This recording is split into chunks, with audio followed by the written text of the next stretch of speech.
vitória do Equador por 3-1 sobre a Jamaica. Quem olha o placar imagina que deva ter sido um passeio dos equatorianos. E de fato, no primeiro tempo foi. Ali até os 20 minutos da primeira etapa, a equipe do Equador sobrou no jogo, mas a segunda etapa foi bem diferente. Já com 2-0 no placar, a equipe jamaicana se lançou ao ataque, conseguiu diminuir e pressionou bastante a equipe do Equador no segundo tempo, que conseguiu resistir e ainda marcou o terceiro gol no finalzinho, o gol que garantiu a vitória dos equatorianos sobre a Jamaica.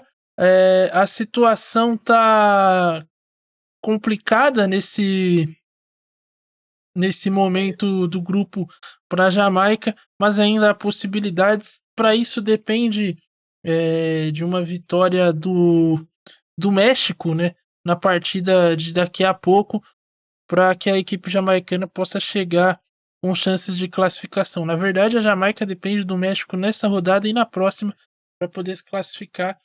Terá que vencer também a Venezuela na última rodada. Já o Equador, Cássio Ângelo se coloca numa situação mais complicada com essa vitória.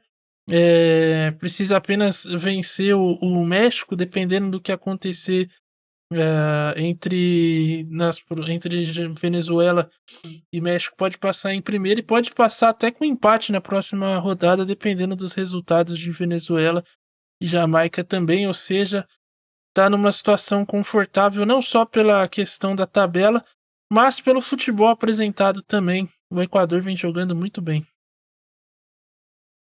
Mais um grande jogo da seleção equatoriana, principalmente o começo de jogo da seleção equatoriana.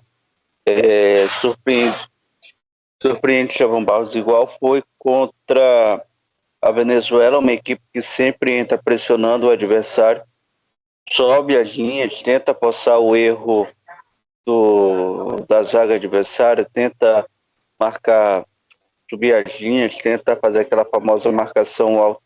E foi assim contra a Jamaica hoje, até os 20, 21 minutos do jogo era um monólogo da seleção equatoriana, subiu as linhas, forçava o erro na saída de bola da Jamaica, que tentou até fazer uma saída com 3 zagueiros, e com muitas triangulações de Chavão Barros pelo lado do campo, principalmente ali com o Kevin Rodrigues, que hoje substitui Ener Valencia, que foi expulso contra o Venezuela, e se caía muito os lados do campo, fazendo triangulações ali com o Preciado e o Kendry Paz de um lado, o Moisés Caicedo e o jogador que fez o primeiro gol, o Chavão Barros, agora me fugiu o nome. Hincapié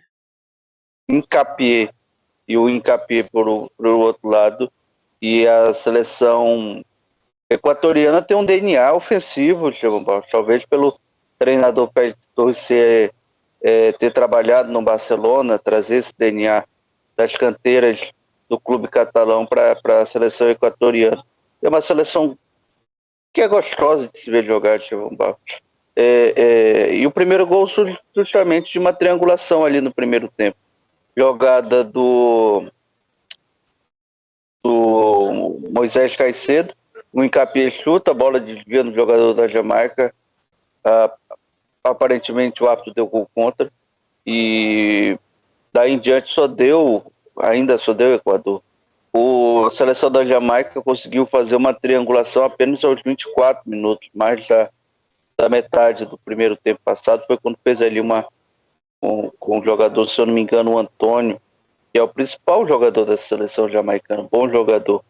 E só deu o primeiro chute aos 31 minutos. No finalzinho ali, já passado dos 34, a seleção equatoriana tira um pouco o pé. A Jamaica consegue ter um pouco da posse de bola, mas também não conseguia fazer o volume de jogo transformar numa pressão. O Equador chega ao segundo gol no finalzinho num lance polêmico que o Estevão vai já comentar, porque ele já é polêmico porque o chute dado de fora da área, uma cabeçada, se não me falha a memória, acaba desviando no cotovelo do jogador jamaicano, demora para revisar, o árbitro da pênalti, e aí o Kendry Paz já no finalzinho do primeiro tempo amplia o marcador 2-0. time vai para o intervalo e o treinador da Jamaica, que já tinha sido treinador da Islândia, faz algumas alterações interessantes, coloca mais jogadores no campo defensivo do Equador, no campo ofensivo da Jamaica, consegue compactar mais a defesa e a Jamaica volta um outro time para o segundo tempo. E a história do jogo, Estevão Barros, apesar do primeiro tempo o segundo tempo ter começado igual ao primeiro, a história foi diferente. É verdade, bem diferente, porque a Jamaica precisava correr atrás do resultado e foi para cima, né? O Cássio mencionou as alterações que o treinador Emir Hallgrímsson fez na Jamaica. Ele tirou um zagueiro, trocou um zagueiro pelo outro, né? Saiu o Bernard, entrou o Hector e botou o Demarai Gray, que foi jogador do Leicester já, que é um atacante. Ele tirou o meio-campista e colocou o Gray, colocou mais um atacante em campo. E aí a equipe da Jamaica passou a pressionar bastante o Equador. Num escanteio, o Antônio diminui numa confusão ali na pequena área.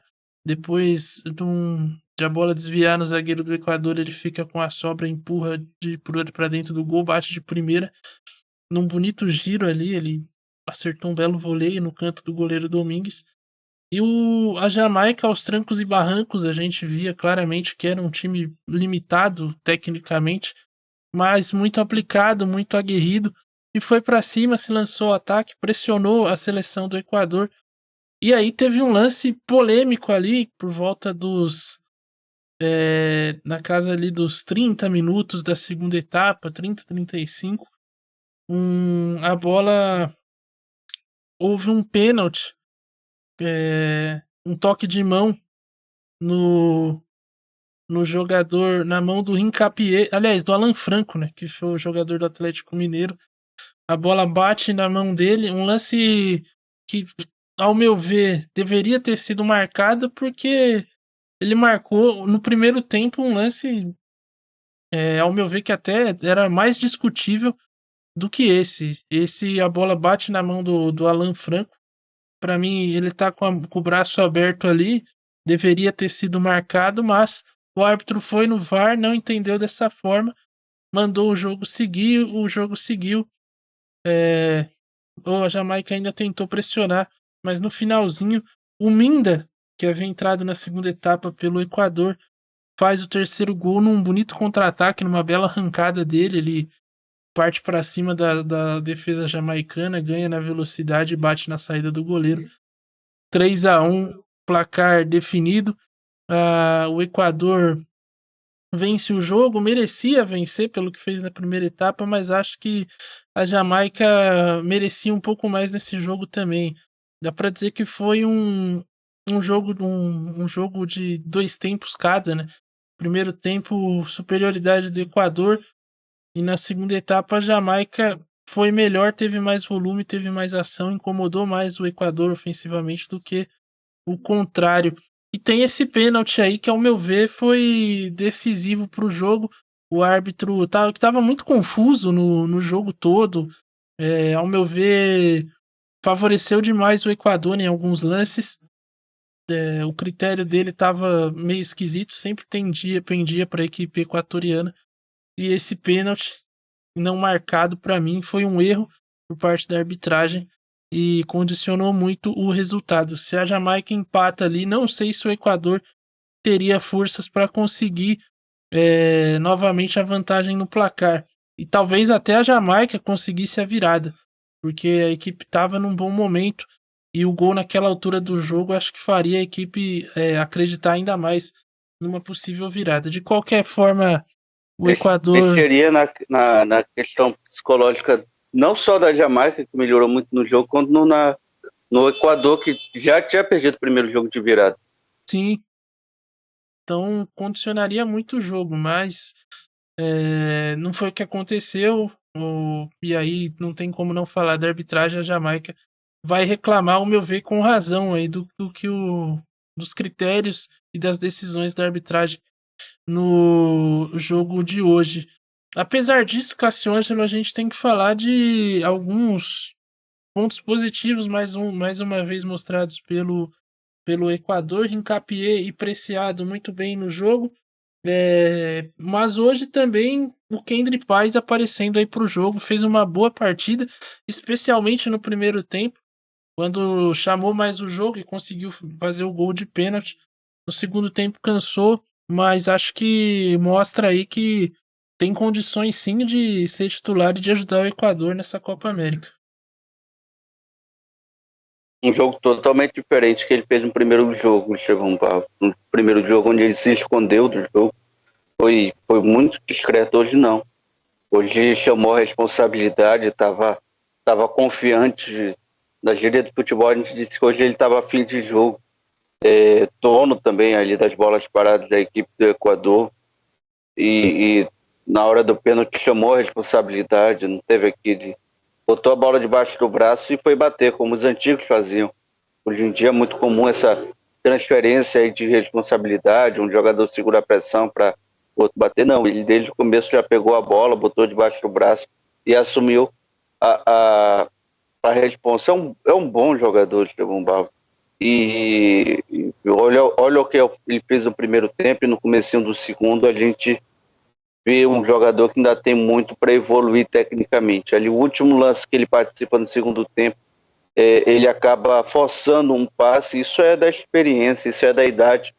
Cada vez mais ele vai criando casca no futebol, mas um gol e numa Copa América, numa vitória da forma que foi num jogo difícil, apesar do 3-1, dá moral para ele continuar aí como titular da seleção equatoriana, já que no segundo jogo, no primeiro jogo ele foi mal. O Kendry Paz mostra ser um bom jogador e vale ressaltar que já está negociado aí com o Chelsea da Inglaterra.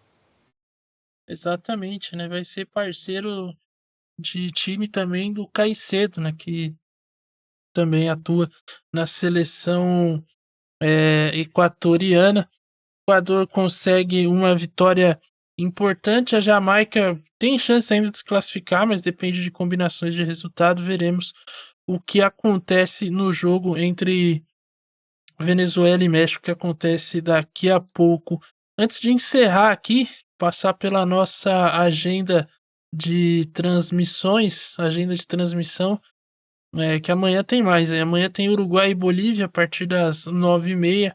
No sábado nós temos Canadá e Chile a partir das 8h30. Domingo tem México e Equador a partir também das 8h30. E na segunda-feira, às 9h30, Estados Unidos e Uruguai. E o jogo que fecha a última rodada da fase de grupos, Costa Rica e Paraguai, às 9h30. Pode ser um jogo aí que decida a vaga entre eles, entre Costa Rica e Paraguai, dependendo do que acontecer na sexta-feira. Ou que também eles já cheguem aqui numa situação já difícil, né? O Paraguai encara o Brasil, a Colômbia a Costa Rica encara a Colômbia. Pode ser que os dois aí já possam chegar quase que E virtualmente eliminados. no pior dos cenários, Estevão Barros, pode ser o jogo também de eliminação da seleção brasileira. Também, também. De Que repente a Colômbia ganha do Brasil na sexta-feira, o Paraguai ganha do Brasil na sexta-feira, e aí joga com a Costa Rica só por um empate. é, pode ser um cenário aí, é um cenário possível aí para a Esses jogos seleção brasileira. serão no mesmo horário, Estevão Barros, na última Sim, rodada? serão, No simultâneo, né? exatamente. Acho que o torcedor brasileiro pode acompanhar na TV o jogo do Brasil e ficar ligadinho aqui com a gente. O Brasil pode chegar na última rodada dependendo de resultados desse jogo, né? Olha só que situação. Mas Não, não é um cenário. provavelmente vai depender do resultado desse jogo. Porque Não. eu não confio no Brasil contra a Colômbia. Pelo jogo que a Colômbia fez contra o Paraguai e pelo que o Brasil mostrou Fez diante da contra a Costa Costa Rica. Rica, pode ser que o Brasil chegue numa situação complicada e enfrente o Paraguai na próxima rodada, né? Um jogo difícil também para a seleção brasileira. Mas enfim, veremos aí o que Cenas acontece. próximo capítulo. Exatamente. Amanhã tem Uruguai e Bolívia. O Uruguai também pode encaminhar a vaga caso vença a equipe boliviana. Encontro Já de tem que... titãs na beira do campo, hein? Antônio Carlos Zago contra o Louco Bielsa. É verdade, tem esse duelo à parte aí entre os treineiros. Será um grande espetáculo aqui na tela do Meio Armadores. Cássio Ângelo, valeu pela presença, valeu aí pelos comentários, pelas análises. Voltamos amanhã a partir das 9h30. Você que esteve aqui com a gente também, muito obrigado. Deixe o seu like no vídeo, compartilhe o canal aí com seus amigos. Se eles ainda não sabem, mas avise eles em que Copa América é no Meio Armadores e Meio Armadores é na Copa América.